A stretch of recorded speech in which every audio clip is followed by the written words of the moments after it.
Hola, ¿cómo estás, everyone? Oh, we're super excited for ITCAF podcast because we have our first guest of the year on the show today. Yes, Miss Casimere Jollette.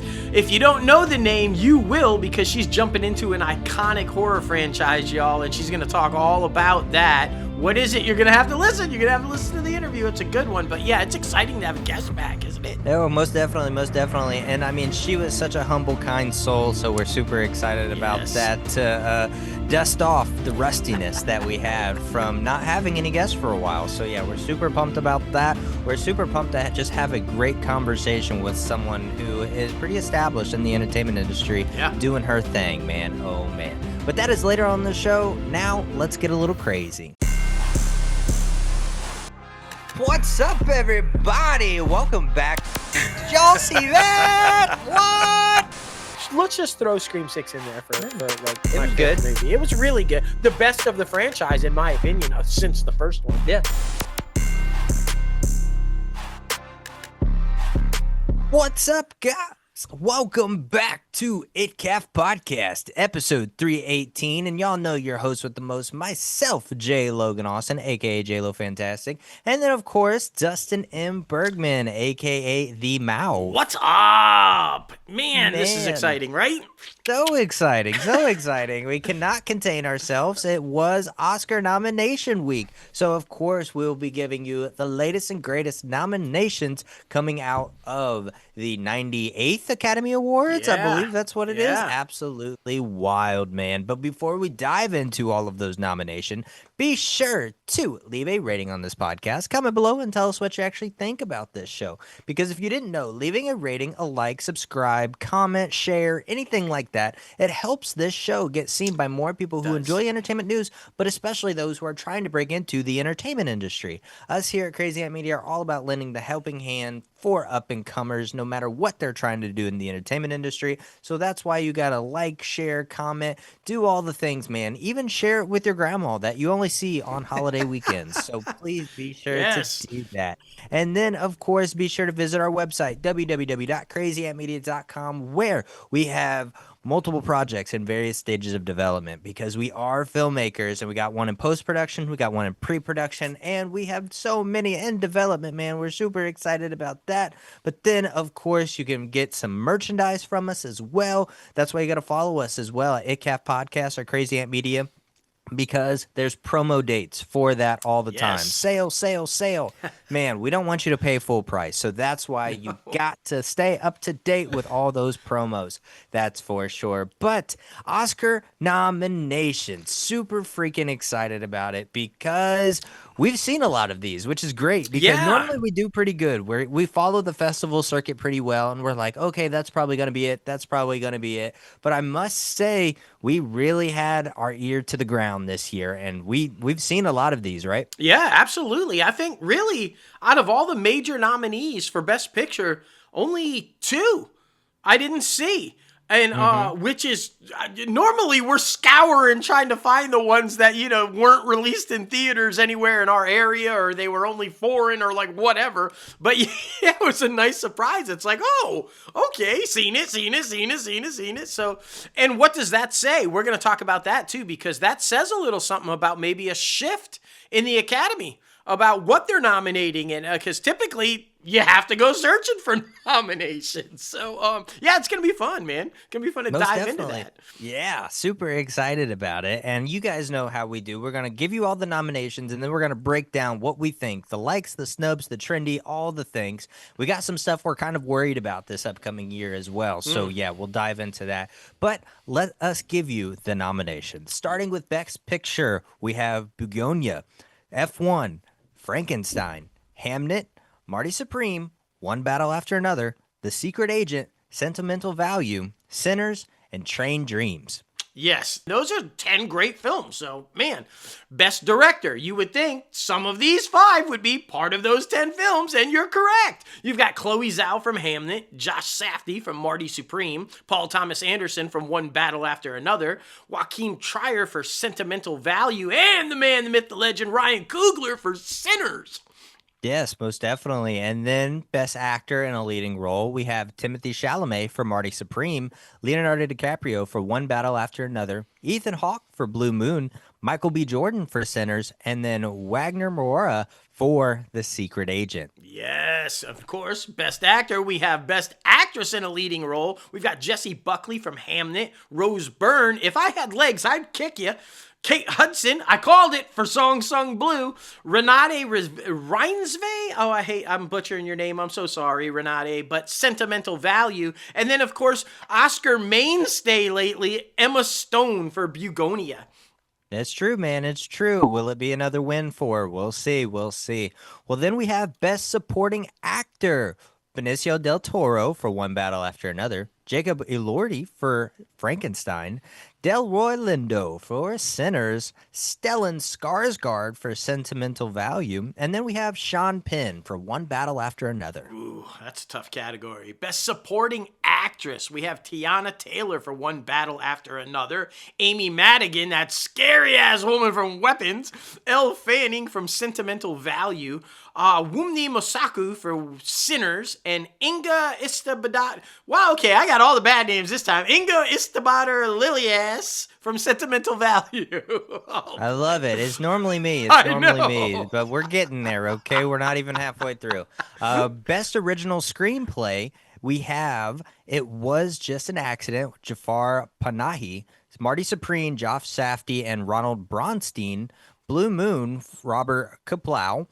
Sinners, Ryan Coogler. And then Sentimental Value, Joachim Tier Esquilvat. Well done, well done.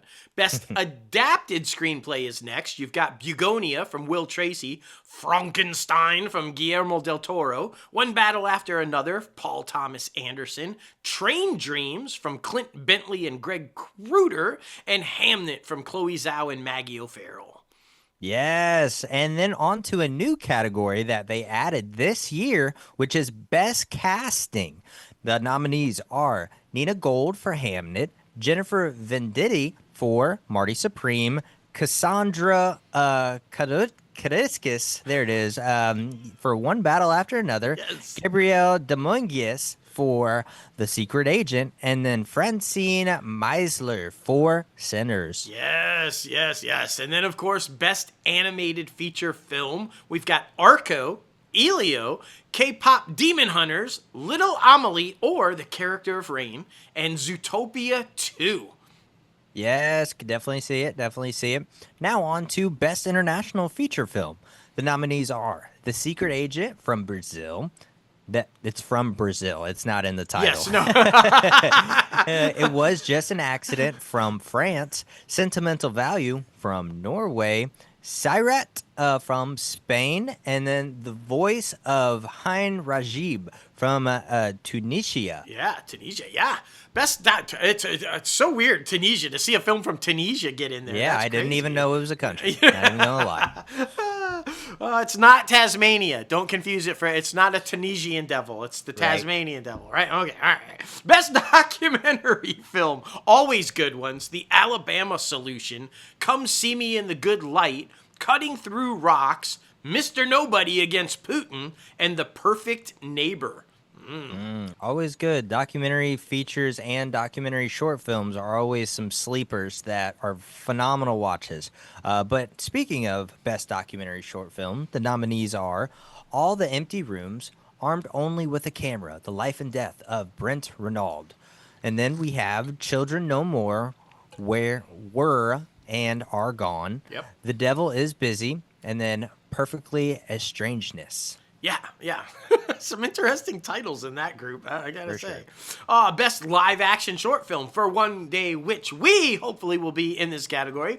Butcher's Stain, A Friend of Dorothy, Jane Austen's period drama, The Singers, and Two People Exchanging Saliva.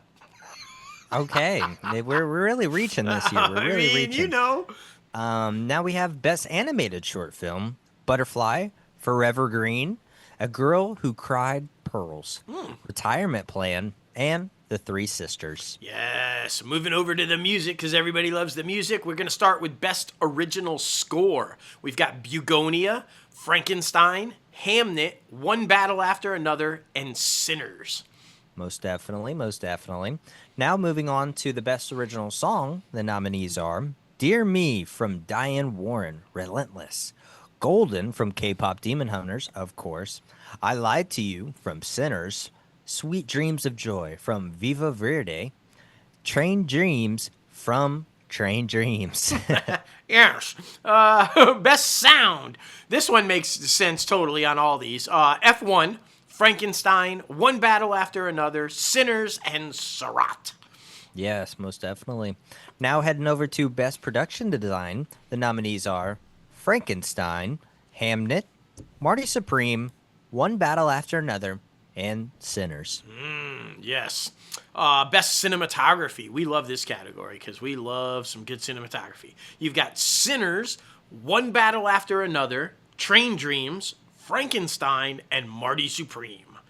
Makes sense, makes sense. Now heading over to Best Makeup and Hairstyling. The nominees are Frankenstein, Koaku, Sinners, The Smashing Machine, and The Ugly Stepsister.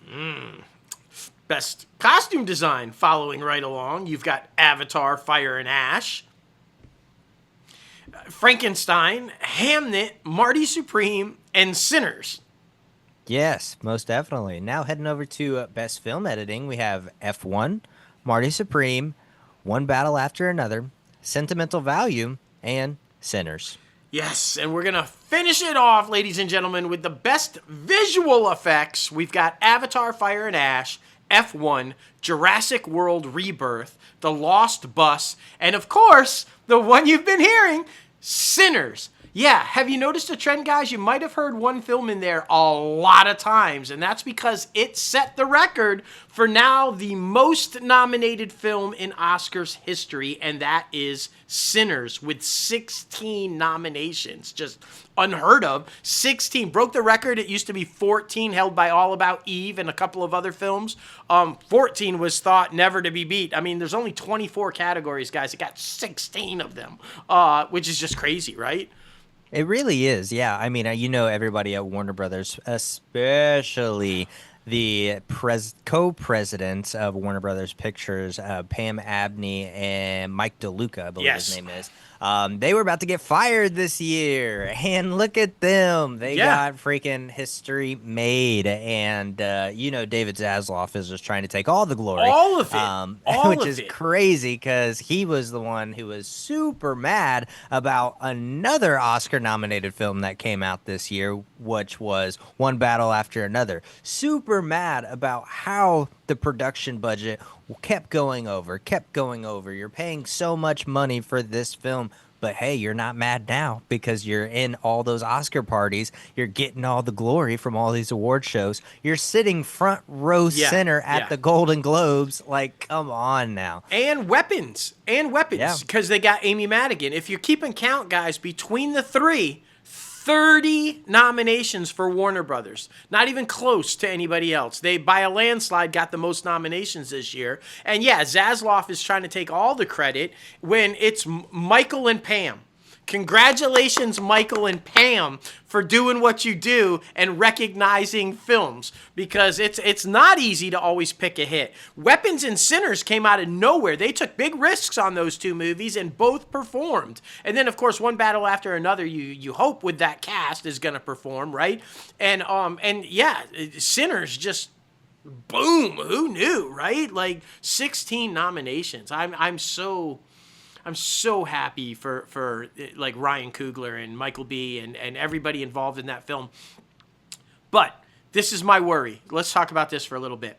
This has happened before. If you're not familiar, there was another film that got a ton of nominations, 11 nominations overall. It was helmed by a legend, Steven Spielberg, and it was all black cast predominantly. The Color Purple. We're talking Whoopi. We're talking Oprah. We're talking like 11 nominations. You know how many wins? 0. Nothing. None. So I'm a little concerned. 16 and then will they get washed? Will they get like shut out? Because if that happens, I'm nervous about where we are as a community, as a film community, as the Academy, as viewers, as, I hope that doesn't happen. I really hope that doesn't happen because this was a brilliant film. It deserves. A lot of people are running on the internet right now with a campaign saying it's fake, that this was all staged, that there was a reason they were trying to do it to avoid the Oscars so white. No. If you are running with that campaign, you have not seen the film because it deserves all 16 nominations. It's a fantastic, brilliant film. In fact, it should have gotten 17 nominations because I don't understand how you nominate everybody but Haley Steinfeld. I mean, you got Delroy, you got Winusu, you got Michael B. How do you not have Haley? I mean, she was an integral part in one of the twin storylines. And if I'm not going to tell you, you got to watch it. But, I mean, I don't understand that. It should have been 17 nominations. But what do you, I mean, are you a little bit concerned that maybe this is for show or what do you think? Oh, yeah. I mean, you can never really predict things down to the wire because, I mean, there's been so many times where somebody has won all of these different award shows, but then when it comes to the Oscars, they're like, hey, hold on, we have a different thought process than everyone else did at the other awards. Specifically, like the Actors Awards, also used to be known as SAG Awards, and like the Critics' Choice. I mean, I know that's completely different, but like if you think about it, they always come up with an excuse or something always happens to where like, this is why we did and made our decision what we made it. Like, for example, like last year, Emilia Perez, that was a phenomenal freaking film. Yes, it came from Netflix, but before the actress's scandal came out, that was the front runner for a lot of freaking awards. But then that happened, and then it won, like, I think one thing. Two things. Best Original Song and Best Supporting Actress was Zoe Saldana. Yep. But it's so hard to think that anything is a shoo-in because, yes, they got nominated for 16 different awards, but we saw the year that Lily Gladstone got snubbed. I mean, she literally won every single award show for Best Lead Actress, and then freaking Emma Stone got the award for Poor Things, which made no sense because she didn't win any other award that entire freaking season. So it doesn't make any sense. I don't know. And what's another thing that's kind of worrying because the Academy is very foreign right now. They are very for foreign films, foreign filmmakers, and they love Guillermo del Toro. They do. And they loved The Shape of Water, and I haven't seen The Shape of Water, but I remember you seeing it, and you were kind of confused by I couldn't get through it. I couldn't get through it. I mean, like, it's interesting because, like, he and Frankenstein is nominated for a lot of different things in the same categories as Sinners is. So will we see another situation like that where they nominate Frankenstein, which in my opinion was a little overrated? Yeah. Yes, it's a very good film. Yes, it's very visually appealing, but it's a story that we've seen countless freaking times since 1939 or something like that? Yeah. So it's one of those things that is a little unnecessary, and Sinners is completely original. It's completely new. It's something that we haven't seen before, especially by one of our most relevant filmmakers in today's time. So I think it would be very disappointing if a lot of Sinners awards went to Frankenstein because of the foreign favoritism, I guess you could say. Yeah, because you bring up a good point. They love Guillermo, but Frankenstein is a story that's been told numerous times, like you said. And while it was visually appealing and the acting was really good, I didn't see anything majorly different in the story that makes it more relevant or makes it more of they changed it up a little bit. They gave us something different. They didn't. It's just Frankenstein again. And so, Sinners, you've never seen anything like Sinners before. I mean, you thought you knew what you were going to see, and then you were walking out going, wait, what? It's so original and so well done. And My concern too is not that it doesn't win anything, but that it doesn't win the right thing. So often we see films get nominated like this for all of it, and then it'll win Best Picture and nobody else will win anything. Well, how is it the Best Picture if none of the actors won or the director doesn't win? Or you see Best Director and he doesn't get Best Picture. Well, how is he the Best Director but his film isn't the Best Picture? And so I hope those things don't happen. It's like, I really do believe this should be the front runner. It should win all of the major categories, in my opinion. Not to discount any of the other films. They're all worthy, but I just think this is the most original concept, the most interesting, bold film that we've seen in a long time from, like you said, one of the most instrumental filmmakers of this generation. And it was both critical and commercial success, which we rarely see in Oscars. So I just think, the right thing. Come on, voters. Come on. Do the right thing. That's all I'm saying, man. That's all I'm saying. I mean, I really think that the two front runners are One Battle After Another and Sinners. I mean, that I've listened to so many entertainment-based and film podcasts, and all of them are either saying One Battle After Another or Sinners. I would be so surprised if anything else won Best Picture or even, I don't know about Best Director, because I guess Hamnet is really freaking good and everybody loves Chloe Zhao as well. Yeah. So that would be very interesting. But as far as Best Picture, like I said, One Battle After Another or Sinners. But it is very interesting, though, because it is such a different time and such a different thought process of what the Academy is now compared to what it was even a decade ago. Yeah. Or even to when we started doing Oscar watch parties nearly 10 years ago. I don't know, man. It's going to be very interesting to see what happens moving forward, because this year was very different than I feel like a lot of years past. I made a prediction last year that the Oscars was going to, have the lowest rating viewership and a while. But I mean, it was technically up last year. I think it was up. Yeah, minimal, but yeah. Minimal up. But I do think this is going to see an increase in viewership this year because honestly, they have a lot of trendy movies. They do. They have a lot of trendy movies that honestly the most generalized audience has seen. For example, a lot of people went and saw Sinners. I can't tell you how many people who rarely go to the movie theaters came up to me and was actually talking about either Sinners, One Battle After Another, Marty Supreme, or freaking F1. Yeah. Even people were talking about Frankenstein as well. Obviously, with that being a Netflix movie, that's a little bit different. But like I'm saying, I do think that this is probably the most relevant the Academy has been for their nominations in maybe even forever. Yeah. I mean, a lot of people have seen a good amount of these films, which is really nice to see because that's always the complaint. I've never seen this movie. I don't even know what they're talking about, blah, blah.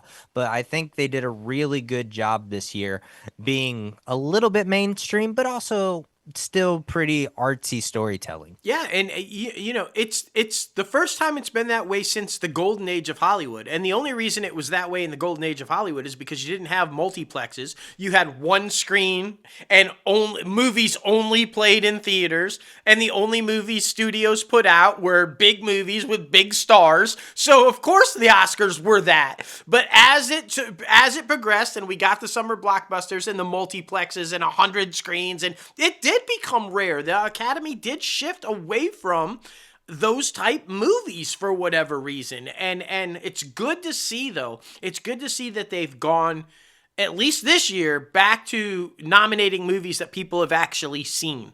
I think that's important because that's what we need is more people in the seats, and I noticed when I was working on the box office recap this week, a lot of those Oscar-nominated films are back in theaters, so you have an opportunity to go see them now. If you didn't see them in a theater, make sure you do that. But I'm really happy about that. I really like it. Of course, every year we can't talk about, though, how there's something that should have been nominated and didn't get it, or how could you leave this person off, or how did you nominate that person? It just wasn't that great, or that film wasn't that good. Talking about the snubs, of course, right? And again, I brought one up earlier, Haley Steinfeld. I don't understand how she got snubbed. Everybody damn near in the film got nominated and not her. Makes no sense to me. So that's one snub that I saw that I was just like, wait, what? And I thought for sure one that's blowing up the internet is Wicked for Good. I think everybody thought, remember, it didn't get too many last year. And everybody's like, oh, that's because they're waiting until the finished story and then they're going to nominate it all for everything. Nope. Nope. Wicked for Good. No. I mean, so that everybody, internet was like, what? Blowing up. So, that's two biggies that are like had people talking. And I mean, of course there were a few more, right? Yeah, most definitely. I mean, a lot of people were thinking that Paul Mescal, who is the lead actor in Hamnet, which has been nominated for a lot of different things, would also get a nomination.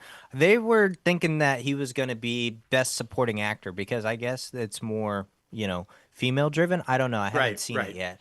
But as far as other nominations snubbed, like Chase Infinity, who is a big integral role in One Battle After Another, she was completely left off this whole nomination race, which was wild to me.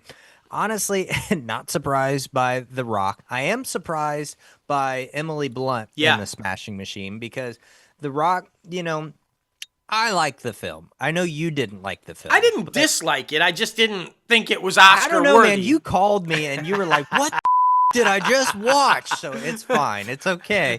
You can dislike something. We can have different opinions. No, I just, yeah. I mean, I guess I had that initial reaction when I called you because all everybody was talking about is it was Oscar worthy. It was going to win him the Oscar. Yeah. He had made and I just didn't see that. It's like it's a good film, but I in no way, shape, or form thought, why is everybody talking Oscar for this film? So I absolutely wasn't surprised that he didn't get nominated, or that the film didn't get nominated. It got like makeup, which because he looks drastically different.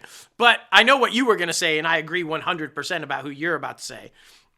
Who do you think I'm about to say? Emily Blunt, Miss Emily Blunt. Oh, yeah, for sure. Emily Blunt, I definitely feel like, because, I mean, every single scene she was in the Smash Machine, she stole it. Yeah. Like, I definitely felt like she wasn't in it enough, in my opinion, because there was a lot of, like, The Rock by himself, playing Mark Kerr, of course. But then there was also big films that were not nominated as well. Another Netflix awards contender at film festivals and things, Jay Kelly, with George Clooney and Adam Sandler, Laura Dern. They were campaigning a lot for this film, and I know they submitted it for a lot of different things. Definitely Adam Sandler for supporting and actor. They definitely submitted Best Picture. They definitely submitted Best Actor.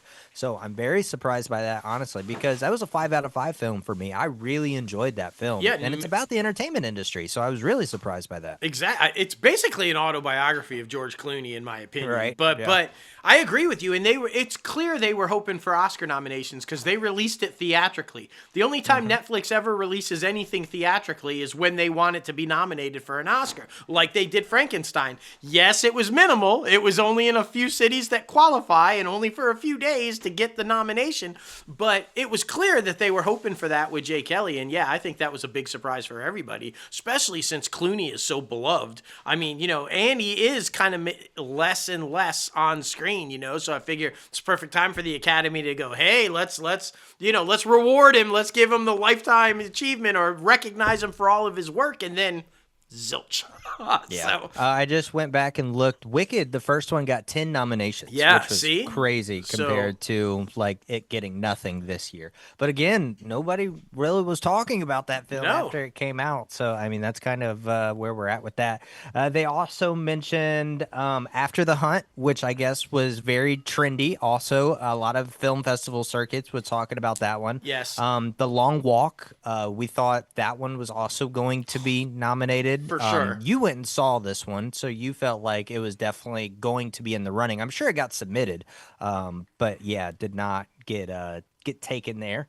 And then I mean these other ones that the people on social media are talking about. I'm not surprised that they did not get nominated. But specifically, Jay Kelly, After the Hunt, The Long Walk, and I'm honestly not surprised by Wicked for Good because, again, nobody was freaking talking about it. Maybe Demon Slayer, Infinity Castle. But, I mean, if we're talking anime, K-pop Demon Hunters completely stole the show. And Absolutely. it's definitely – that's a shoo-in. I think that's going to win Best Animated Film. Sorry, Baby. I just want to put that one out there. That was your other one. That one should have been nominated for Best Picture, and Ava Victor definitely for Best Actress. Yeah. Absolutely phenomenal. The fact that she didn't even get a nomination is like, wait, what? And then, don't get me wrong, Bugonia was really good. It's out there. It's weird. It's Yagos and Emma doing what they do, making some weird-ass shit. And she was phenomenal.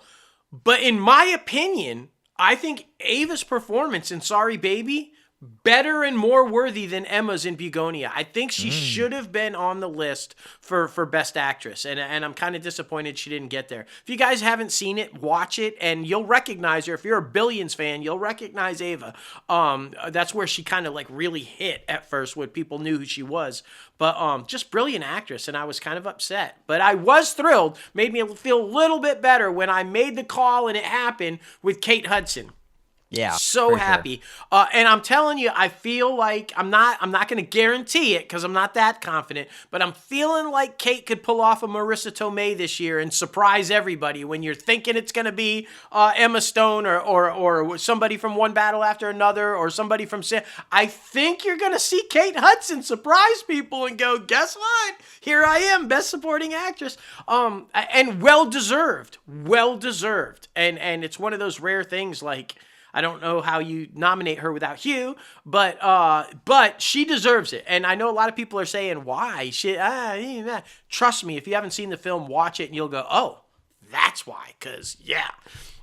Yeah, most definitely. And I mean, now I feel like we should talk about the things that we're not surprised about. Not surprised getting not nominated or not surprised getting nominated. Biggest one for me was freaking Deliver Me From Nowhere and Jeremy Allen White. I really didn't have faith in that film that was going to get nominated. It's fine. It's a fine film, and he gives a fine performance. But overall, I was not surprised that didn't get nominated for anything. But it's a little embarrassing, though, because, like, this whole run throughout like the festival circuits, throughout like the press tours, like Jeremy Allen White's been in like these roundtable conversations with Hollywood Reporter and the Actors on Actors. Yeah. And he was completely left off. Everybody from that freaking film was left off, including Jeremy Strong, who got I mean, maybe you could consider this a snub. I don't remember who won last year for Best Supporting Actor, but his role in The Apprentice, like, was phenomenal. So, I mean, I guess you could kind of give that a snub. And then they thought, like, maybe this was another chance for him to get another nomination for Best Supporting Actor, which, honestly, if anything, he out of that film should have been nominated, because that complete difference between those two films and that year apart between the character he plays in Apprentice and then the guy he plays in Deliver Me From Nowhere, drastically different, because the Apprentice guy is a fucking dick, asshole, hardcore, gets whatever he wants. He mentors Trump, so obviously. But then the guy in Deliver Me From Nowhere is so soft, so consoling, so like shoulder to cry on type guy. Jeremy Strong has been snubbed by the Oscars so many freaking times. He really was. If anything, he's the one that should have been nominated. But I'm not surprised that Deliver Me From Nowhere and Jeremy Allen White did not get nominated. I'll tell you one I was surprised by, and I think it should have been nominated. It's A Big, Bold, Beautiful Journey. It's a beautiful film. It is well directed. It is well told. The cinematography was fantastic. The production design, the visuals, and the performances by Colin Farrell and Margot Robbie were just Oscar worthy. This was a beautiful story of redemption and love and finding where you're supposed to be in life when you've made some mistakes. And yet, nothing. Nobody went and saw it at the box office, and then I thought for sure, well, okay, it's not doing well at the box office, but I'm sure the Academy will recognize it. How do you not recognize Margot and Colin in like this beautiful story, and yet nothing? And I'm just like, huh? Like, instead of Frankenstein, I'd have put A Big Bold Beautiful Journey. Infinitely better film than Frankenstein. I'm sorry, but just it was. And for me and the one other person in my theater that saw it, we loved it. It was just like I don't know, man. Maybe, it's disappointing when there's really good films that fall under the radar. And I feel like sometimes if it doesn't perform well at the box office, the studio won't put the money in to campaign That's a good point. for the Academy, right? It's like, well, we didn't make a profit, so we're not going to spend even more money to try to get an Oscar in the hopes that we'll get a re-release and make some more money. I get that. I mean, it is a business, right? It's show business. Well, I mean, it's probably 50% profit, 50% like looking at, if it's trending anywhere, if anyone's talking about it. I feel like this is a film that just nobody even cared to go see, which is crazy because, like, Colin Farrell, apparently, I mean, there's no such thing as movie stars anymore. Let's be honest about it. Because, I mean, box office draw for particular movie stars, I don't think that's there anymore. So, I mean, there's really no quote-unquote bankable actors. But at you least have for to box admit, office though, anymore. These two stars were coming off of huge trending from Barbie and the Penguin. I mean, everybody was talking about both of them at the moment when this thing was about to come out. And yet the marketing, I can line up 10 people and all 10 people would have never told you, like, they never even heard of it. So I think if there was a failure on marketing to even let people know it was coming. And I'm like, they're being two of the most talked about people right now in the country, and you're not going to bank on that to try to market this film, and then like nothing. And so who put out that film? I don't know. That's good. Let's see. Big Bold Beautiful Journey.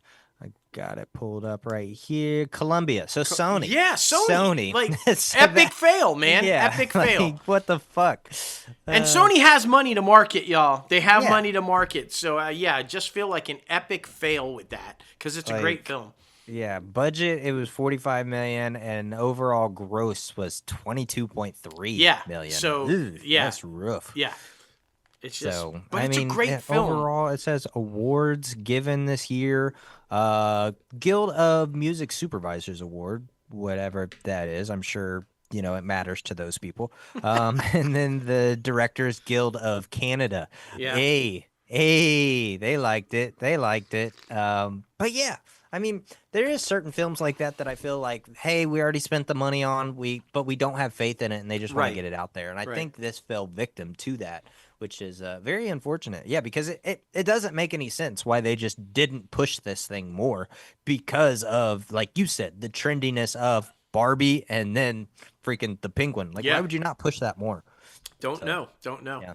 But I've heard it's a good film as well. Yeah, I can't wait for you to watch it and give me your opinion. I think you and Emily will love it. It's just a great film. I mean, the Academy also went outside of the normal Oscar window as well, because normally fall time is kind of the Oscar films, and which is crazy because fall barely makes any money. Yeah. Which is wild. So, but if you look at like F1 that came out kind of summertime. Marty Supreme, obviously, that just came out. One Battle After Another is like early fall. Sinners, that was in April. That one's the biggest surprise. But, I mean, it took the world by storm. So, I mean, duh. But other than that, like, they kind of, like, stepped outside of their norm a little bit, but not crazy. But, I mean, K-pop Demon Hunters, that was kind of more late summer, early fall, I guess. But yeah, I mean, it looks like the Oscars are trying different things. The Academy is trying to move in a different direction, and it kind of shows that with this. So yeah, we'll see. Do you have anything, and this will be our last point before going to our guest segment, do you have anything that you're so confident that they're going to win? For me personally, I'll give you a little time to think if you don't already know. Man, this is hard. Honestly, I think Timmy's going to win for Marty Supreme over Leonardo DiCaprio, and it's going to be a passing the torch moment. Interesting. Yeah. I think I think that Ryan Coogler is going to be recognized for Best Director. I do. I think it's either or. This is how I think it'll go down. Either Paul Thomas Anderson will win Best Director and Sinners will get Best Picture, or One Battle After Another will get Best Picture and Ryan will get Best Director. I don't think we're going to see a Best Picture, Best Director combo this year. Because Paul Thomas Anderson's another one of those quirky kind of new generation filmmakers that the Academy loves, but has yet to reward, right? And same thing with Ryan Coogler. So I think they're going to try to find a way to reward both, right? And not snub one. And the only way to do that is one's going to get director and one is going to get Best Picture. So that's my prediction on that. Although I would love to see. And I'm only saying this because of where we're at in this country, where we are at politically, where we are at as a society, and because of the fact that Leo is Leo and Paul is Paul, and I think they're going to have numerous more opportunities down the line. I would like to see Sinners just sweep. I really would. I'd love to make a statement and say, here we are. We're finally here. Let's give it everything we got and just sweep that shit. At least the major categories. I don't care if it doesn't get, whatever, makeup, whatever. Just the major. I want to see Best Screenplay, Best Director, Best Picture, Best Actor. I mean, Michael B., come on, this guy's been delivering how many awesome performances in films over the last 15 years and hasn't won one yet? He's like the Leo of back in the day before he finally won, right? I just think it's time, man. It's time. Yeah, but this is his first nomination. Leo was nominated so many times before. True. True. Yeah. But it's a flip side. I think you could say the exact same thing for Paul Thomas Anderson. I think they have put more time and effort in than Ryan Coogler. I think Ryan Coogler has so many more years than Paul Thomas Anderson. So that's where I'm at. But yeah, it's going to be a very interesting year. I think those two films, though, are going to take the majority of the categories that they're nominated in. So it's going to be a great freaking season. We're super excited about it. We'll see if anything freaking breaks as far as scandals or anything. But surely hope not. Surely hope not. You know what will cost me this year? It's either going to win me or cost me our golden Funko. What? Kate Hudson. Oh, yeah? I'm picking Kate Hudson. I'll tell y'all right now, I'm picking Kate Hudson. And that will either win me or lose me the golden Funko this year. Because I think we're going to be tight. All of us are, I think, we think a lot alike. We view things a lot alike. So every year we seem to be really close.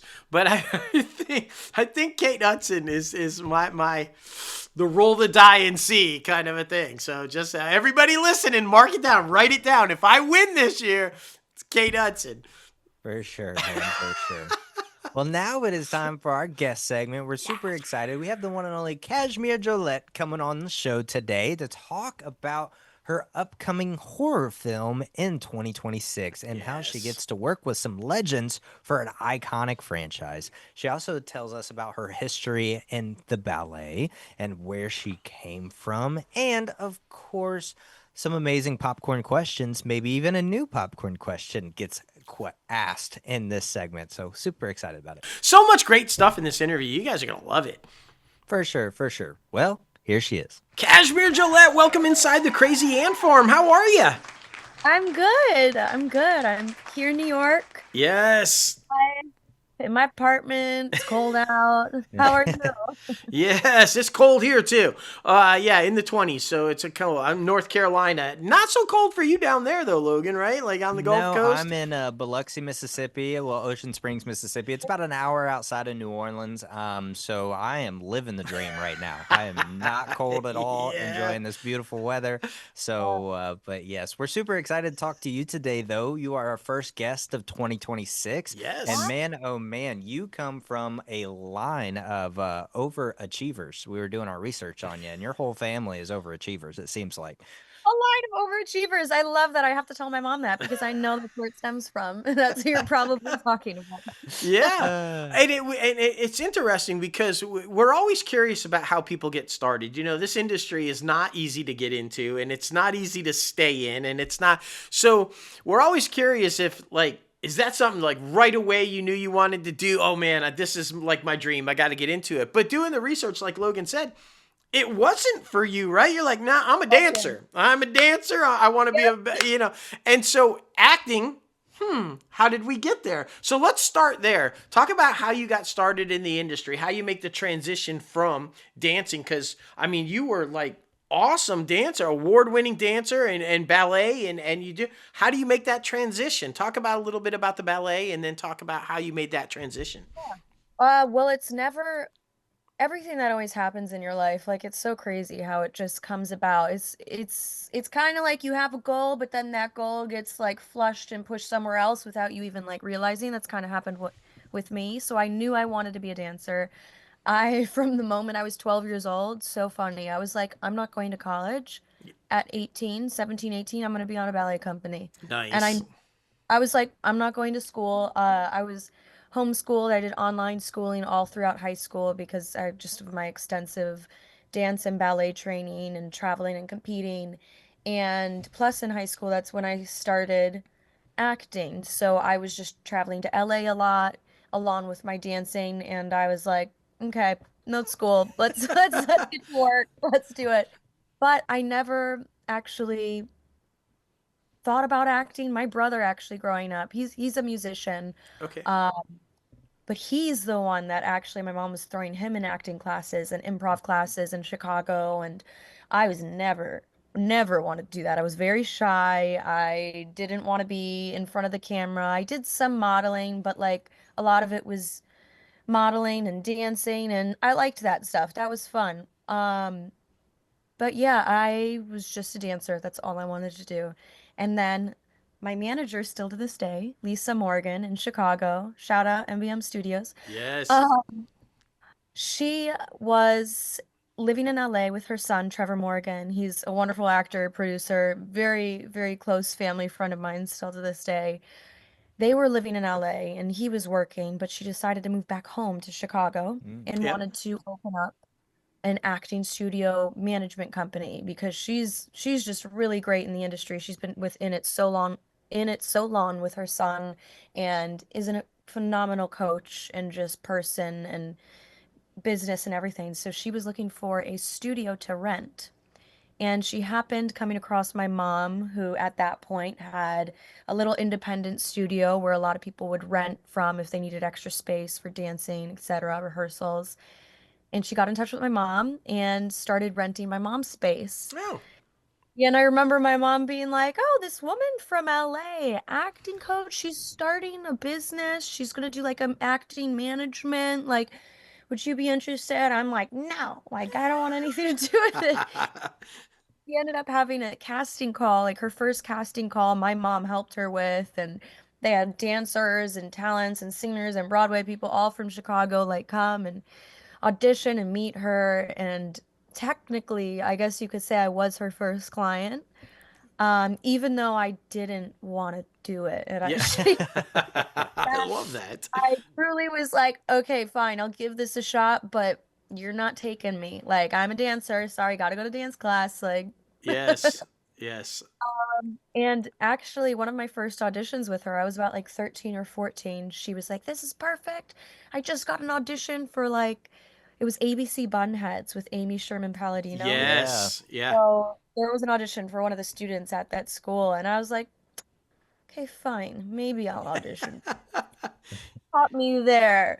So of course I did, and I got sent like straight to producers, and I was flying out to LA the next week with my mom because still a kid, and we had like this whole LA experience, and that's kind of when I fell in love with it and thought, Mhm. oh, this is maybe something that I can do. And ever since that trip, I ended up not getting the part, but it did open my eyes up and Yeah. be like, wow, this is such a cool, interesting world, just like dance, but in a different aspect. And the fact that you can combine both of them, and I Mm-hmm. realized at a young age, like, is very helpful and yeah, just awesome. So that's how I started. Very nice. Yeah, I Yeah. feel like in this entertainment industry, you can never have enough skills. So, I mean, as long as you say you can ride a horse, you will probably be able to ride a horse. I could ride a horse. See, exactly, I've ridden exactly. a horse once, but That's I right. No, yeah. You're a professional now. I'm a That's what it is. professional. But I think the cool thing about the entertainment industry is, and what really drew us to it, because we're filmmakers ourselves, was like it is really a lifestyle. You know, once you Yeah. get entrenched and get bitten by the entertainment bug or the actors bug, they like to call it, it kind of becomes your entire life. You want to learn more about it, not just the films that are playing now, but the film and televisions that came way before your time, even. So it's kind of a beautiful thing. And plus, like, you always hear the dark side of the entertainment industry. Like, there's some shady people. And yes, there definitely is. But, like, from just us doing this podcast, we've been able to come across, like, many amazing, beautiful souls that, you know, are really genuine human beings that are worth having a conversation with. And that's kind of why we started this podcast. It was basically first for us to make connections in the entertainment industry so we can kind of be like, oh, maybe they can be in our project, maybe they can be in our project. But then it's turned into this thing where we're like, no, it's all about lending the helping hand to the up and comers trying to break into it, to where, like, not only will we learn about different aspects and how people break into it, but we're also going to help the next person who finds our podcast to be able to be like, oh, so this is what this person did to break into it. Maybe I can try that, but put my own little flavor on it. You know, Yeah. so it's kind of that beautiful thing of lending the helping hand and being able to continue moving forward and building this community. Because honestly, since becoming a filmmaker and since getting into the podcast space and things like that, there's no other type of community that I would want to be a part of. I mean, we Yeah. get to talk to amazing people like you. I mean, to be able to have great conversations is a blessing. And I'm sure you've come across many different things throughout your journey to where you're like, wow, this is an amazing thing that I get to do.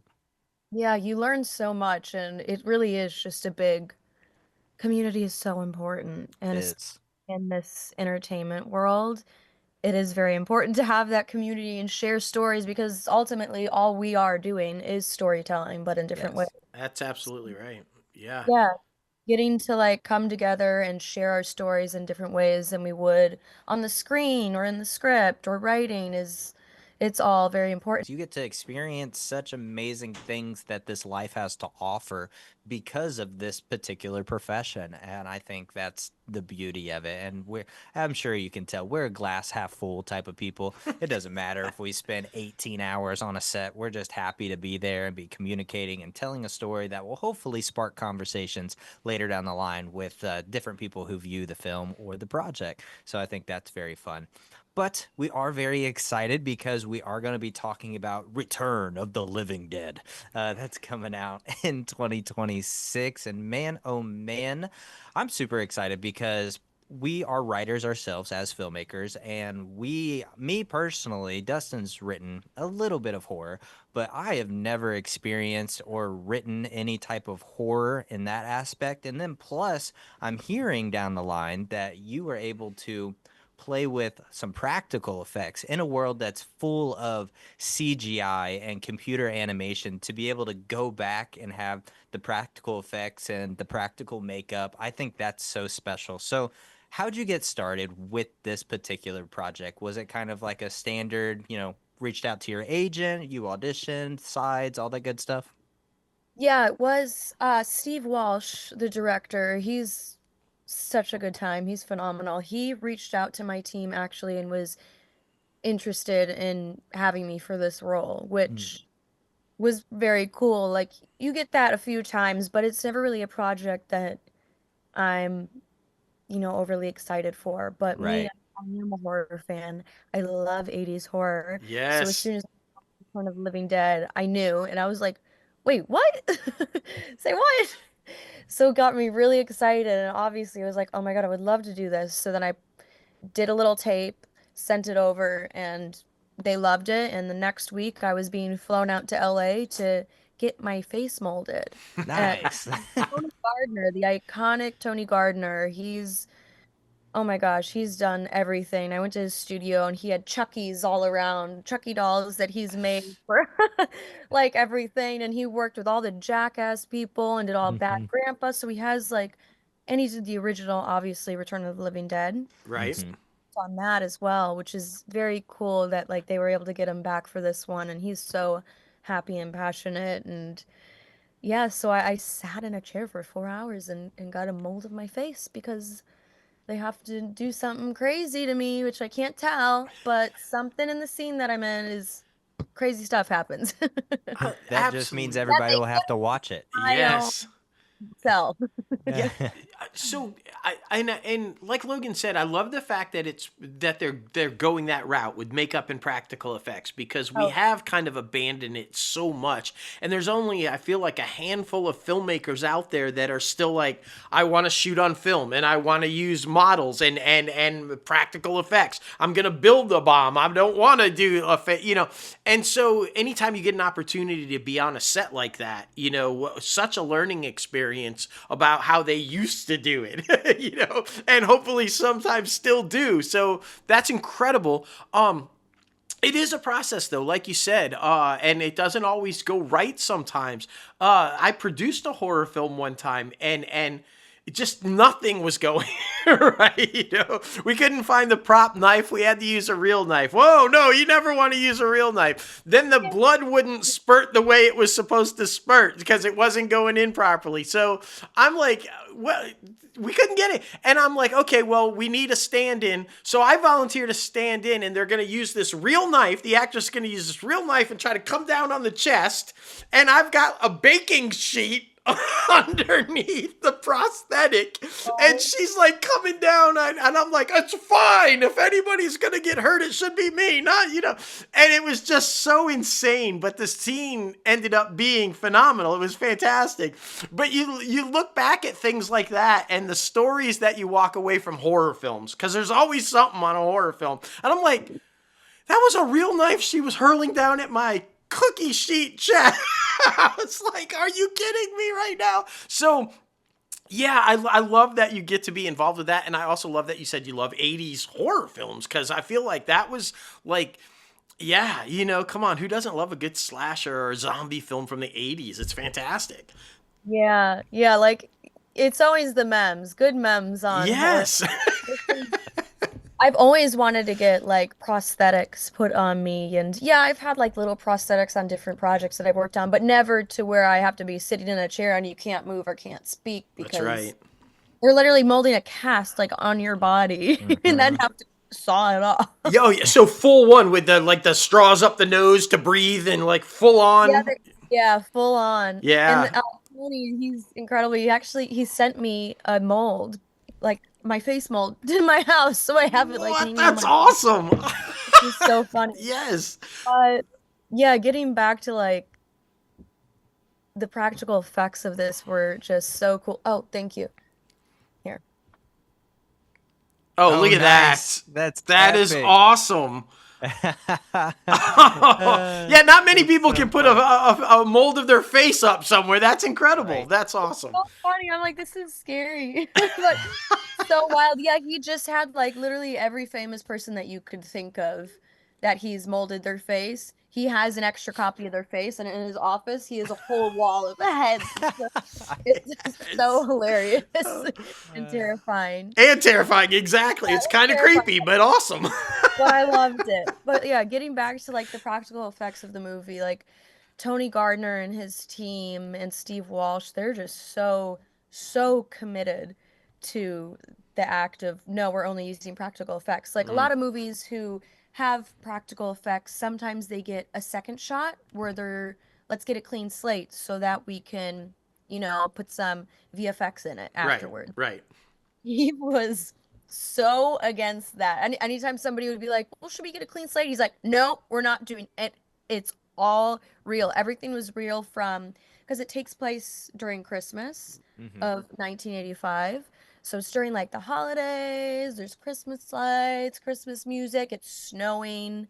So Nice. all the snow was all real practical effects snow. So it really just like when you're in something like that, and especially when the monsters are real, fully in a suit. Like it makes that world so much more real and so much easier to like envelop yourself in it and act and just overall a better experience. I mean, who wants to be in front of a green screen? I get you have to sometimes, but like this was just such a fun project for that exact reason.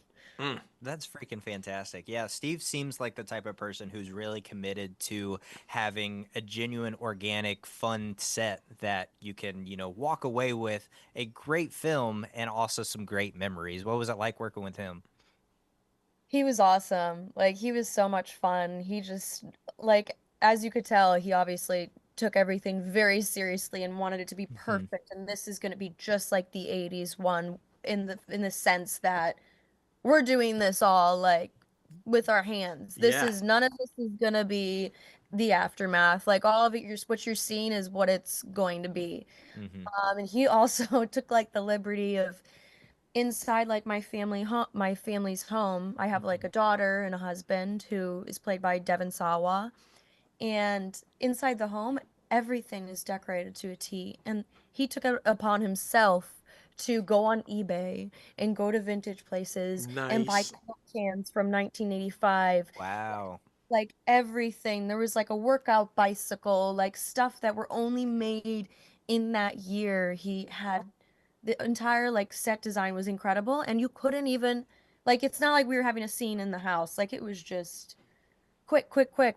And that leads to such authenticity in the performances, right? Because like you said, when you have the actual snow falling and you have the actual stuff, it's hard not to just be real. It becomes so authentic that the performance has to be authentic as well. So yeah, I love that. That's why I'm so old school. That's why I like doing it the old fashioned way, because I think you just get better performances that way. It's how do you get the best real delivery of a performance or a delivery of a character? By putting them in a real world. And yeah, I love that. And you are, very fashionable. I have stalked your Instagram. So I would like to know, since this was set in 1985 and, the 90s trend and the 80s trends are kind of coming back into fashion. Yes. Did you take anything from set? Did you take any I don't wardrobes? take anything from set. I'm really thinking hard because I Never, never, no. person that loves sentimental things for, it's just but no, I did not take anything. Oh, they gave me the little back seat of my cash chair. I Oh, have that's nice. The Living Dead and it says Delilah on it. Or no, it says Yeah. my cash or Delilah. Yeah, Delilah, because I'm playing Delilah Horton. Yes. Uh, that honestly, that and the face mold, I was like, that's more than enough. I mean, Right, yeah, for the sure. face mold for sure. Like, I mean, come on. That's incredible. That's Yeah. Yeah. incredible. So no, I did not take anything that I wasn't supposed to, besides maybe some snacks. There you go. Yes, I mean, yes. we all got to eat. No, for Yeah. sure. I think I would have snagged like an '80s Coke can. I would have done. I know that would have been a really cool little mem, but That's right.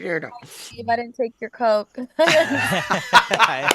It wasn't me. It That's right. wasn't me. That's Wasn't funny. me. That's great. Well, how we like to round out our interviews is by hitting you with some popcorn questions. They're just these fun, lighthearted questions to get the fans and us to know you a little bit better. And our first one is always a fun one. Yeah. What do you think was the funniest moment or most memorable moment on the set of Return of the Living Dead? The funniest moment. I think I've never worked on a set where I'm working with like a live creature, like a monster that is Hmm. like fully, and I hadn't seen him before Oh, I even went to better. so and they didn't do that on purpose. Like I could have like popped in the makeup room when he was, but like I just or you're busy, you're doing stuff. So I hadn't seen him and I'm like going to set, but I'm not afraid. Like I love horror films. I watch horror all the time. So I was like not freaked out or anything to like go and be like, "Woo." But I walked on set and I didn't know Alex Ward, who is playing Tarman Hmm. in Return of the Living Dead. I didn't know Tarman was on set yet. And I kind of just walked over there and he scared the shit out of me. Like, just looking at him, Like I couldn't, it's dark out, there's lights, there's tons of crew, camera people, and I walk on, I didn't expect them to be there, and I turned and I literally like screamed and I was like, holy shit. That's So so great. that's like a funny thing that comes to my head just because like I've never worked with, you Yeah, know, yeah. monster creature Tarman. I love that. I love it. before. So that was just like a funny moment that I was like, oh my gosh, it's pretty scary. Pretty scary. The fans are gonna love it. And I Like, bet they wish they were rolling on it for the scream, right? Like, ah, no. I'd have been like, come on. I Um, know. okay, so we know how you feel about that world and being a part of that world and everything. So, but if you could live in any other movie or television show, which one would you live in and why? Oh my gosh. Um, I feel like it's gonna sound psychopathic if I say Game of Thrones because who would want to live back then? But I want to be a queen. I want to be fighting and have power. For sure. Yeah. Yeah. But besides that, I know I did mention Yellowstone earlier. I am, even though I've only ridden a horse once, I'm a big cowgirl. There you I'm a go. cowgirl at heart, and I would love to be on a show, a Western, just something, Mhm. whether it's an old Western or something new, Yeah. like today's age that Tyler Sheridan does. Like that Mhm. world is so fun. Hey, Rip and Beth, they got the Dutton Ranch now. That one's coming. Yep, I So, know. yeah, I can be a I'm Dutton. I just. can be a Dutton. That's right. Come on now. I love that. That's funny. The next one is new to our popcorn questions. You are the first person I have ever asked this one to. What was your expectations for the entertainment industry compared to what your real experience has been? Ooh, we're getting deep now. Right? Yes. We're getting right to it. My expectations. I guess, like a lot of people's expectations of the entertainment industry are like, the people are shallow or mean or harsh or, it's just not a nice world. Right. I Hmm. feel like that was kind of what I'm thinking going into the acting world. Coming from the dance world, I did think that even. But growing up in the dance world, it is very cutthroat, but it's Hmm. beautiful. And the people that you meet, and you have I made my best friends dancing. I also made my best friends acting, and I soon came to realize that that's not true. And it's true in every industry. Like, it doesn't Hmm. matter where you are, there could be people that aren't the best or aren't looking out for your best interest, but I found very easily just surrounding myself with the right people Yep.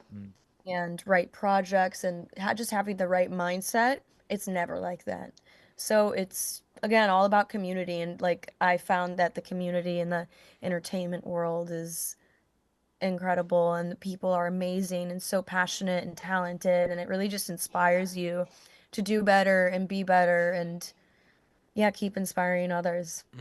And Great and answer. yeah, that's kind of why we do these interviews and love talking to people like yourself because there is a misconception of what Hollywood is, right? They're all rich, spoiled, and they're all mean, nasty people, and they also think it's some vast, huge world. It's a really small community. Everybody literally knows everybody, and so your reputation spreads quickly. If you're a nice person and everybody wants to work with you and you're good, that's immediately who you are. And if you're not, that's immediately who you are. And so, we just try to put that out there for people to understand. Is there a bad apple here or there? Of course. But like you said, that's everywhere. But the vast majority of this very small, tight knit community are just good people. And yeah, it's good to hear when you share stories like that. So keeping it deep and getting there, what advice, if you could go back and talk to your 10-year-old self, what would you tell her? Oh my gosh. I would tell her not to be afraid. I feel like I finally got to the point in my life. I turned 30 next month. No, Or no way. 30 in 2 months. Come And on now. I know, I got a baby face.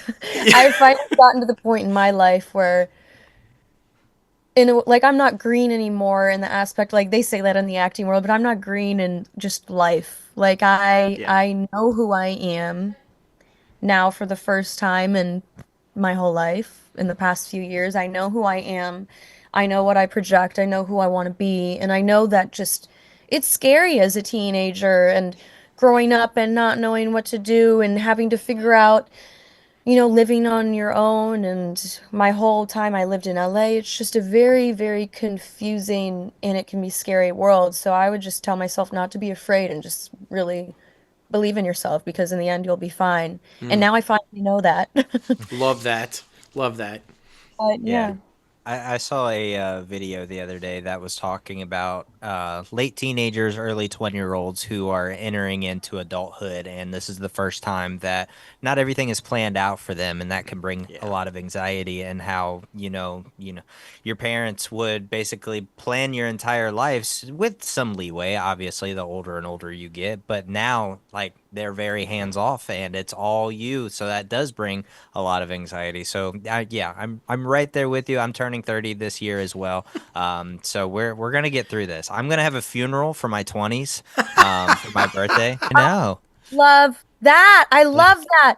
Would you be mad if I steal that? As long as if you post it, you have to tag me. Thanks for the idea. Oh, I Like, love that idea.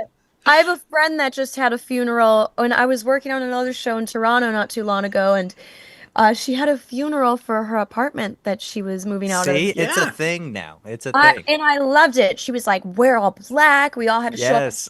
in a veil. And I was like, this is the best party ever. Yeah, I'm Yes. I'm planning on like printing out a massive picture of myself, like maybe Oh, like from a day before that was like this is me when I was 20 and this is me now. I Like, love yeah. it. I You love got to it. go full New Orleans though, bro. Do the straight line band, and just Oh it can yeah, make it a celebration. for sure. Exactly. That's the one thing I love about that area. Funerals are a celebration. They just have a party and it's great. It's true. It's true. Well, our final question is, are you happy with your career so far? I am very happy with my career. I say if my career ended tomorrow, I would still be happy with myself and everything that I did. Or if it continued on and blossomed, which I would love for that to happen, and I dream of that for happen and that to happen, and that is a big goal of mine, Mhm. I would be very happy. But I know that wherever I'm supposed to be, I will end up. That's It's right. at the end of the day, it's not up to me. So I am just here for the ride, and I'm not afraid. Yes, yes. Well, I Fantastic. mean, just I think the career is going to be a long one. Just not just for talent wise, but just because you're a decent human being and a good person, and that generally goes a long way. I think in longevity, for a career. Plus the fact that you look like you could play late teens, early 20s, so you could probably be, you got a long stretch to where you can I'm still gonna be play a in high kid. school forever, I believe. Forever. And I didn't Yeah. even go to high school, so Yes.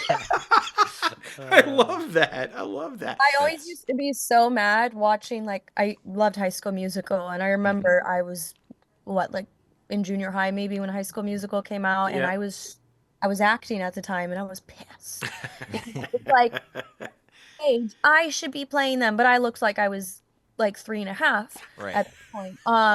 And they're all like Zac Efron, Vanessa Hudgens, they're all like in their 30s. And Yeah. now I was angry all the way like up into my early 20s, still mad. I'm like, well, I can't even play a high schooler. I look so little, but now I understand and I'm very happy. So There I'm you just go. waiting for them to do a High School Musical reboot. I'll be like, hello. Right Yes. here. Exactly. That's so great. Well, listen, Miss Cashmere, thank you so much for coming on the show and being our first guest of 2026. This has Yes. been a phenomenal ride. I hate that there are always such short conversations, but this is only an open door for you to come back whenever. Feel free. We'll follow you on Instagram so we can have that line of communication as well. And is there anywhere that, you would like the listeners to be directed to as far as the film, your social media, the film social media? Yes, absolutely. I post a lot. I love sharing everything that I do in regards to my work and just Yeah, like I'll be sharing the heck out of this. I'll be like, everybody listen. So my Instagram is basically just my name at Casimere, Casimere. And listeners could definitely find more info on the Return of the Living Dead if they go to their website at returnofthelivingdead.com. Nice. And their official Instagram account, which you could probably see me posting about, is official Return of the Living Dead. And there will be some fun stuff on there that will keep you excited until it comes out because it's coming out November 2026. So we Yeah. got time. We got some time. Well, we will definitely make sure to tag all of that and direct people to it because, there's a fan base out there for sure that's going to be real excited. So, yeah. Well, thank you again. Like Logan said, open invite anytime you want to come back. And this has just been a joy, and you are a gem. And we're so grateful for you. You're amazing. This was so fun. Thank you for having me. Lisa's been telling me about you guys for a long time, and I've been like, I want to do it. I want to do it. I'm so happy that it finally worked out and we got a chance to do this. And I would love to come back on. Yes. Fantastic. Yeah. We have a mental health podcast as well. If you're ever into that type of thing, opening up and sharing. We call it our bi-weekly therapy session. I love helps. a bi-weekly therapy session. That's right. So, that sounds great. Fantastic. Yeah. Well, listen, thank you again so much. Take care, and we'll be talking to you soon. Thanks, guys. Bye. Bye. All right. What a great way to start the guest season for 2026. The guest calendar, the guest list for 2026. Oh, absolutely. The name says it all. Casimere. What, right? Just what a beautiful, lovely young woman. I'm still not buying she's turning 30. Come on. But yeah, it's just... You said it. You said it. It's such a blessing to be able to meet and talk to individuals like Casimere and the people that exist in the industry, and it's one of the greatest joys of being able to do what we do. And yeah, she's a gem. You guys make sure you follow her. Make sure you check it out. Go to the website for the film. Just amazing. Just amazing. Yeah, one more time, returnofTheLivingDead.com. And on Instagram, it's at official Return of the Living Dead for more information. Be sure to check all those out. And one more time, thank you again, Miss Casimere, for coming on the show.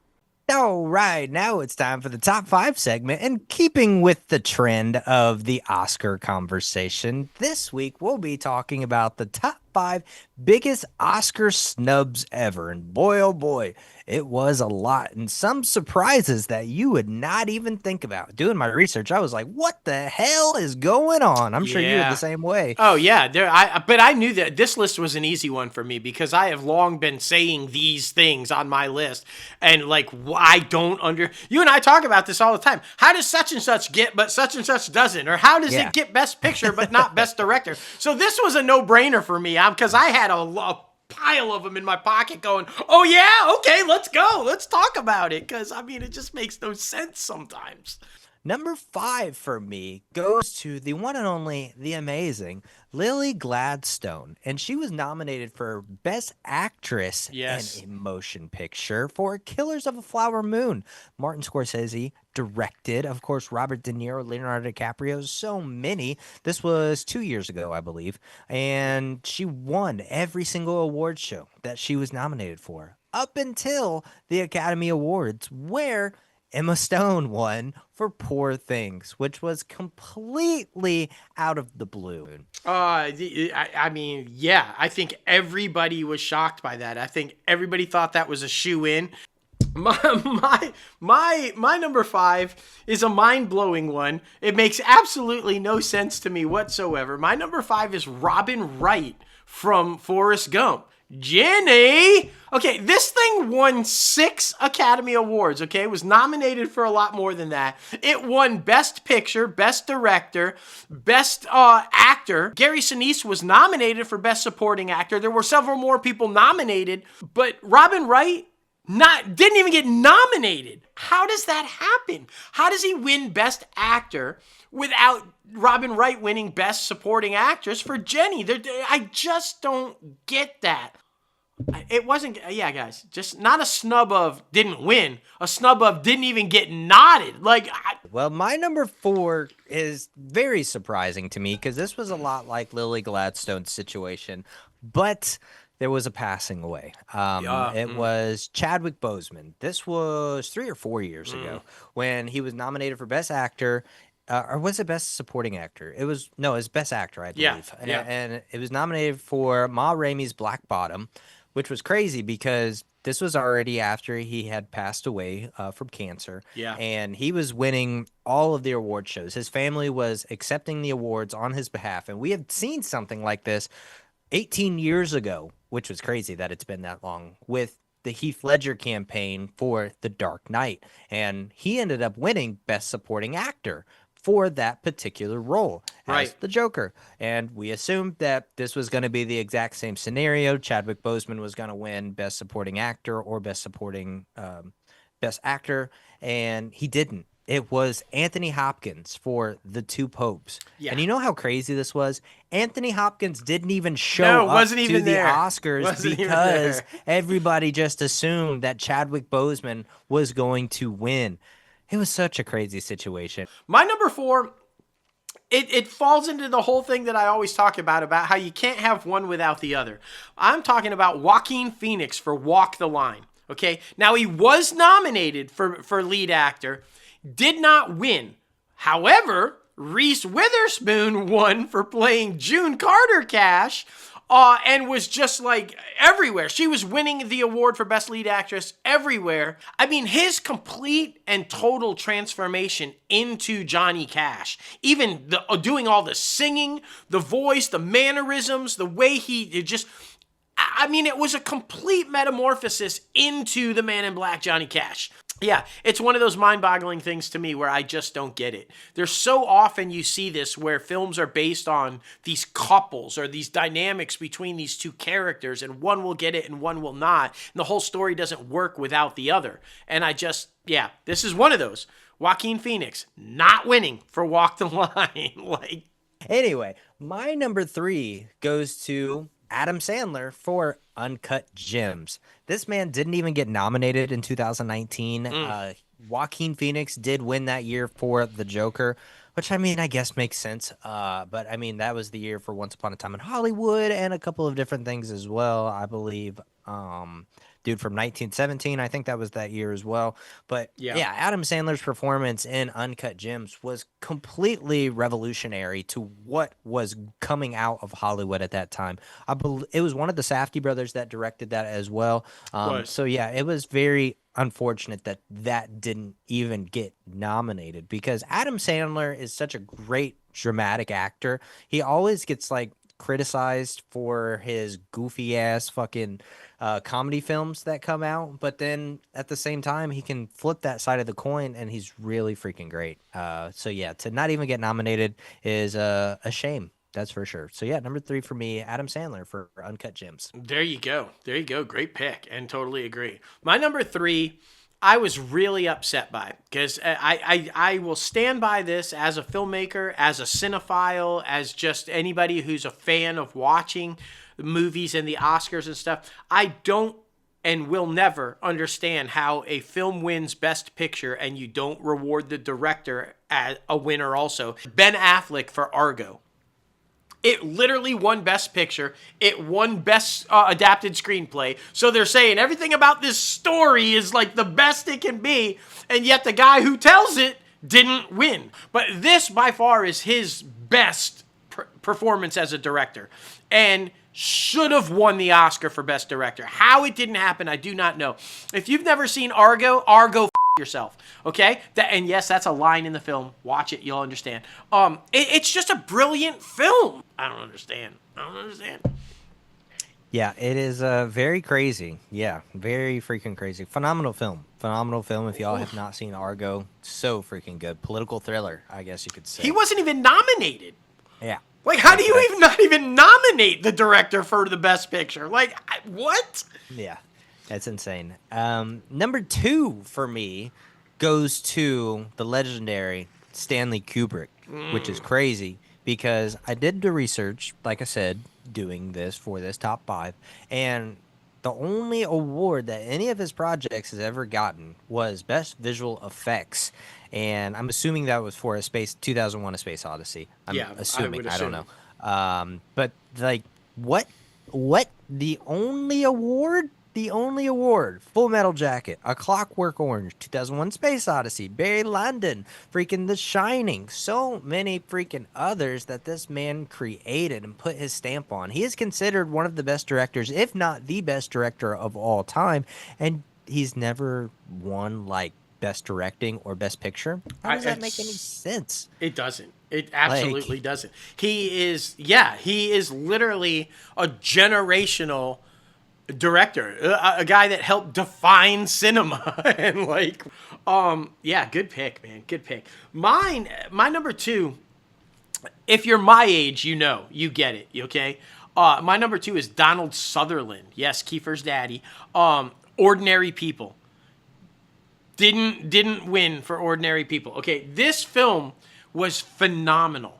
Outstanding film, okay? It won Best Picture. It won Best Actor in a Supporting Role for Timothy Hutton. It won Best Director for Robert Redford. It won Best Writing and Screenplay based on material. It won the Best Actress in a Leading Role for Mary Tyler Moore. It won Best Actor in a Supporting Role for Judd Hirsch, okay? Guess it, not even nominated Donald Sutherland. And not just my opinion, but many people's opinions, he gives the best performance in the film. Not even nominated. He's the grieving dad. This story's about the accidental death of their eldest son. And yes, Mary Tyler Moore delivers. She absolutely deserves Best Actress. And yes, the other son, Timothy Hutton, absolutely. But the grieving father, Donald Sutherland, brings such a groundbreaking, moving, heartbreaking performance as the grief-stricken, grieving father trying to hold it all together for the rest of the family. And then not even get nominated. Like, I don't. Every actor in the film won the Academy Award. Director wins the Academy Award. Best Picture. Yeah, Donald, it's okay. Meh. I just don't. I will never understand. Never understand. Donald Sutherland's one of the greatest actors ever. Like, honestly. And I mean, from everything, comedy, drama, horror, just he delivers every time, or delivered. God rest his soul. But yeah, just I don't.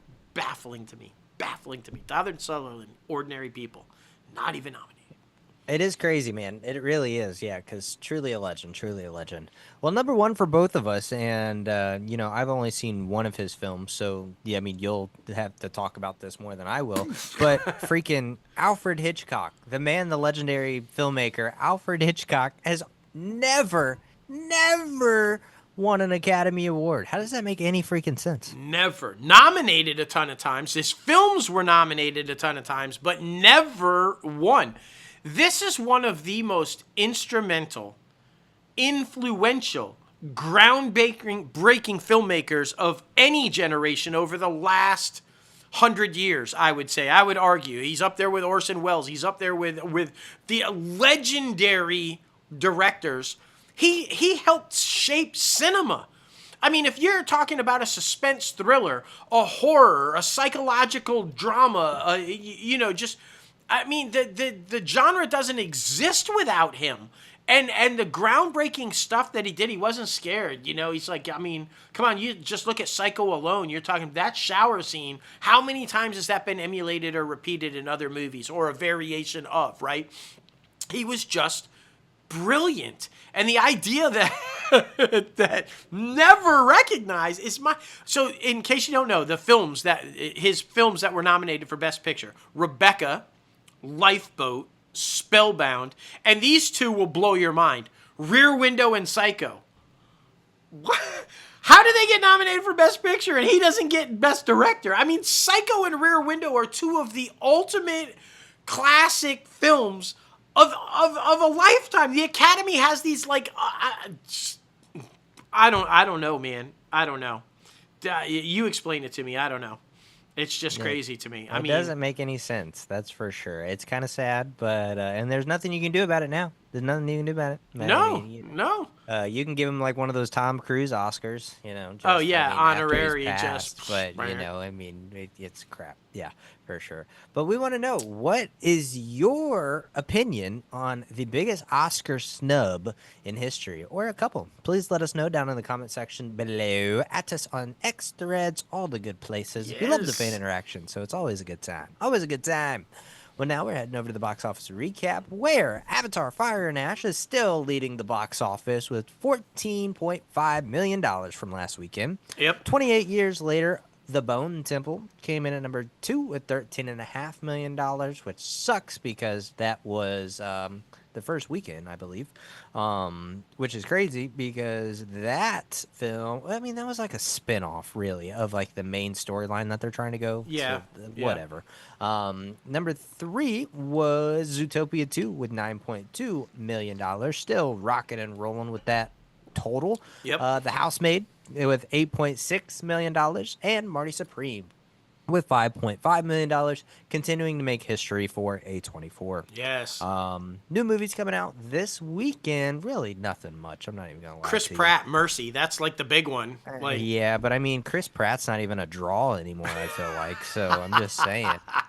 Mercy, you got Return to Silent Hill, H is for Hawk, Border 2, and The Containment. Yeah.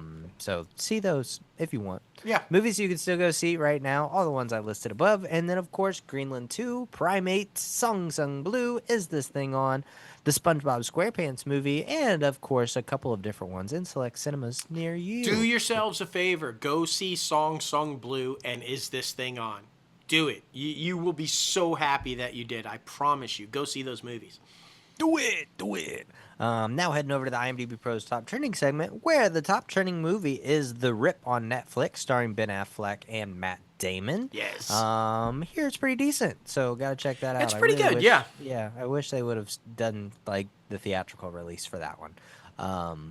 The top trending TV show is Agatha Christie's Seven Dials, and then the top trending star from Agatha Christie's Seven Dials is Mia McKenna Bruce. If you don't know that name, you will hear soon because she is going to be in those 4 Beatle biopic movies. Yeah.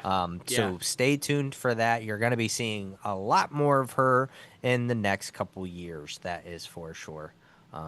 But anyway, guys, thank you so much for getting crazy with us on 318 of ITCAF Podcast. Of course, we got to thank our guest one more time, Casimere Jollette, for coming on the show. Be sure to follow her on Instagram. I believe it's just at Casimere. So yeah, do all the things. See Return of the Living Dead coming out soon, and check out the website, the social medias, all the good stuff.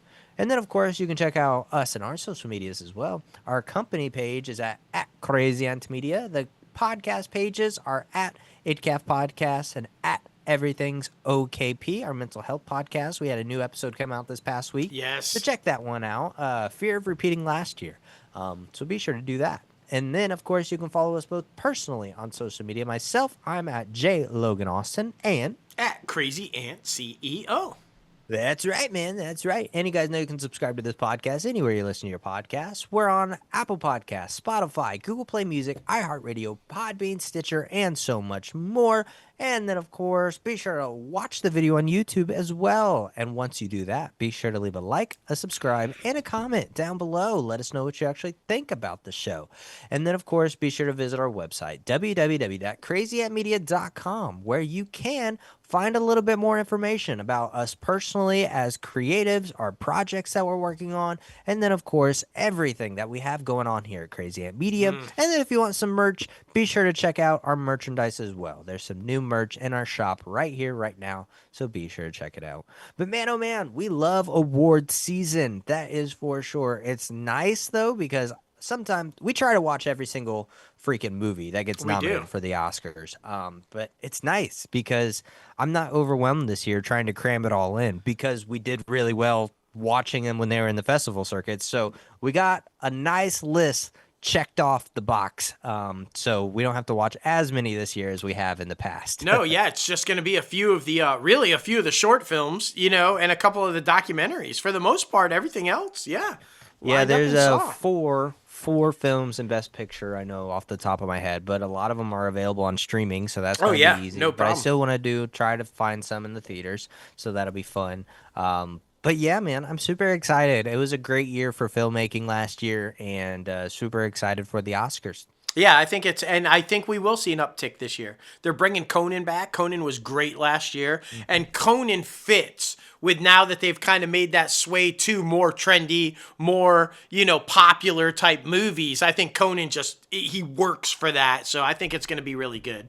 I think having a host for the Academy Awards and honestly any freaking award show is a little overrated because after the opening monologue, they come out every once in a while, but the majority of the time it's just the presenter. So it's kind of overrated. The year that the Oscars went without a host, I think it was actually pretty good. They put too much pressure on the hosts. It's like it's not really their job, and they're only really a part of like 30 to 40% of it, in my opinion. True. So I'm that's just my opinions. That's true. I mean, my personal favorite will always be Billy Crystal. Yeah. I just think he slayed it. The run he had as host, his opening monologues with the song and dance routines of the Best Picture nominee will never be topped. I mean, he just, in my opinion, has always been. I know Johnny Carson was good. Bob Hope was great. Like, there's been some good ones. But for me, it's always going to be Billy Crystal. So, but I love Conan. I love Conan. Me, it's always going to be Jimmy Kimmel. Jimmy Kimmel's the guy. Yeah. So, But anyway, for 318 episodes, thank you again so much. And we have to thank the one, the only, Oprah!